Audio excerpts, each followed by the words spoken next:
Tonight, maybe it's just one sample size, but the Rockets starting lineup had a lot of success when you guys played your starting lineup.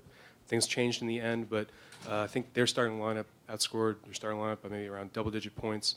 Is that something that you'll spend, like you think you would spend more time thinking about going into the next game, or you actually look at the way this game ended as being much more important and encouraging for you guys going forward? I don't care how many points the starting lineup scores or the bench. I just care how many we score versus how many they score. That's the only thing that matters. So I think both teams are doing what they're doing, and nothing's really happened yet. It's 2-2. Each team has won 2 home games, so this is kind of how the playoffs go, especially when you got 2 great teams playing against each other. So we just got to be a little bit better, and we'll regroup and go home and try to take care of business there. Steve, you talked about force yesterday. Would you imagine that's another theme of this game? And if so, are you disappointed when you emphasize this to your players and maybe Houston came a little bit stronger than them tonight? I thought we played plenty hard enough, but I think force has to be accompanied by poise, and felt like we were in a rush offensively all night.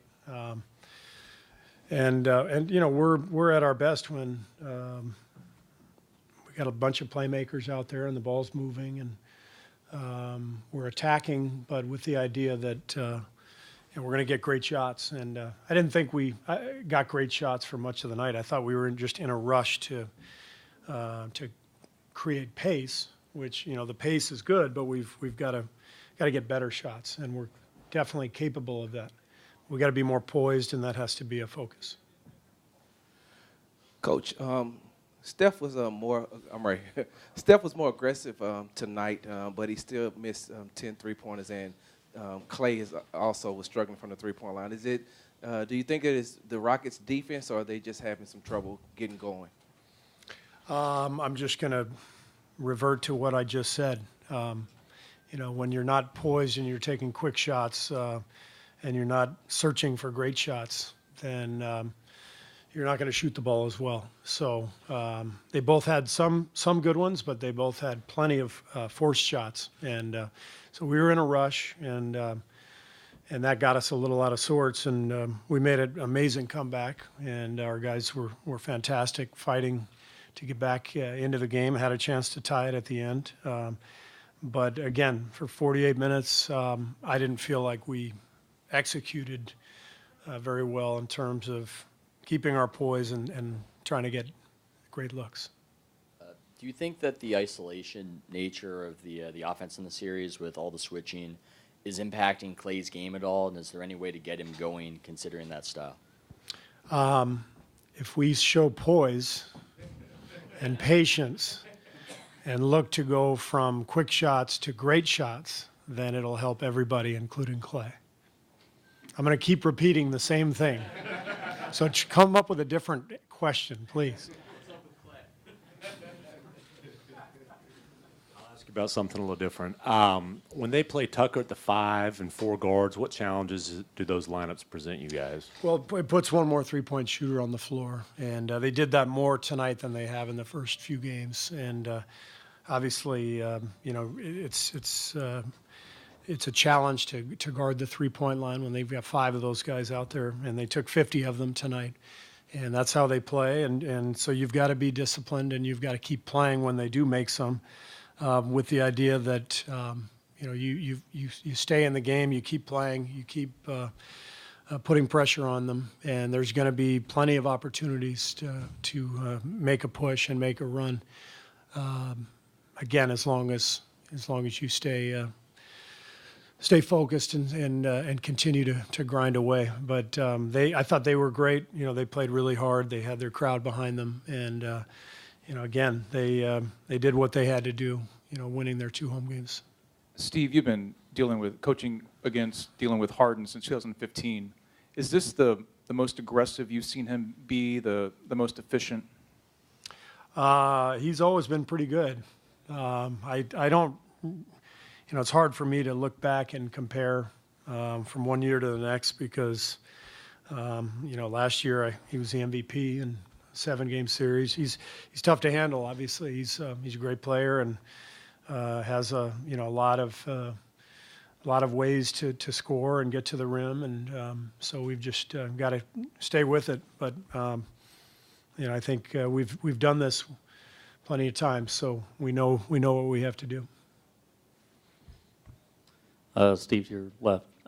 It seemed like in the fourth quarter, after makes, Draymond was really pushing on the in transition, even after they hit a three or something. So is that something you emphasize in the timeout?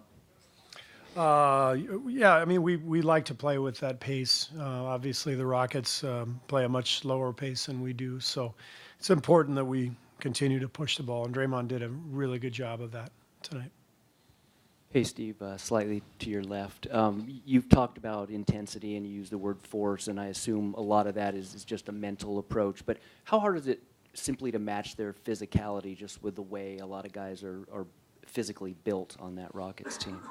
Yeah, they got a lot of middle linebackers on that team. They're sturdy, and we look like more like volleyball players, long and lean. But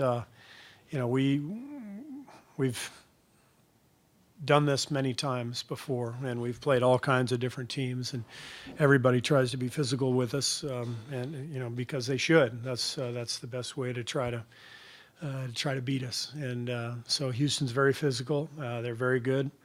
But I'll go back to it again. We know what we have to do. Andre Iguodala played tonight. Andre's always great. One of the smartest players I've ever been around, and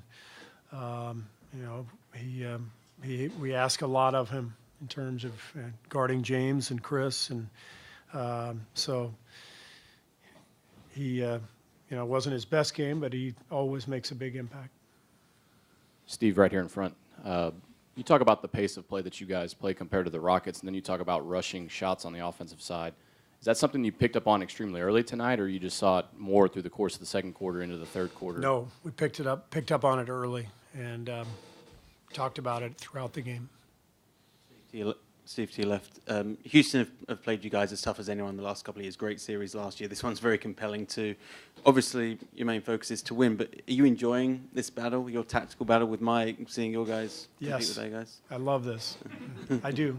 This is, you kidding me? To be able to coach basketball in the NBA and the greatest players in the world and to be part of this competition, it's amazing. So much fun. All right. One more over here for Logan, and that's it. Coach Logan Murdoch, NBC Sports Bay Area. 2 questions. One, you guys were out rebounded for the second straight game. How do you kind of get whatever you guys had in the first 2 games as far as the rebounding margin?